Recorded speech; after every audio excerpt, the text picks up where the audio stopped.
लेकिन 10 तारीख की सुबह पाकिस्तान के द्वारा कुछ लो हाइट के ड्रोन्स भी भेजे गए और उन्होंने हमारी पोस्ट को टारगेट किया। बीएसएफ के बहादुर जवानों के द्वारा इन ड्रोन्स को एंगेज किया जा रहा था, लेकिन एक अनहोनी हुई जिसमें हमारे एक पोस्ट कमांडर बहादुर सब इंस्पेक्टर मोहम्मद इम्तियाज, उनके साथी कांस्टेबल दीपक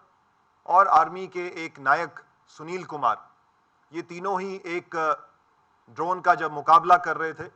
उसको ध्वस्त कर रहे थे, तो ड्रोन के द्वारा पेलोड ड्रॉप किया गया और शेलिंग भी उस समय चल रही थी और उसमें ये तीनों हमारे सेनानी वीर गति को प्राप्त हुए। लेकिन बीएसएफ ने हौसला नहीं हारा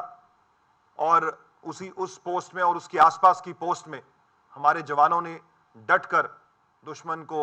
जवाब दिया और उसी का ये परिणाम था कि पाकिस्तान में सियालकोट की इस बॉर्डर बेल्ट में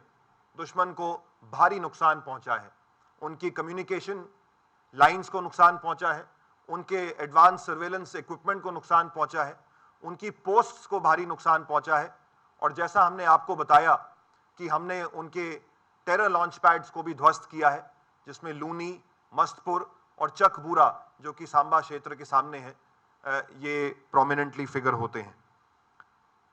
हमारे जो 2 बहादुर सीमा प्रहरी शहीद हुए हैं, तो उनकी याद में हम अपनी 2 सीमा चौकियों का नाम उनकी याद में रखेंगे। इसके साथ साथ सांबा क्षेत्र में हमारी एक सीमा चौकी का नाम हम सिंदूर रखने का प्रस्ताव हमारे बल मुख्यालय और सरकार को भी भेजेंगे।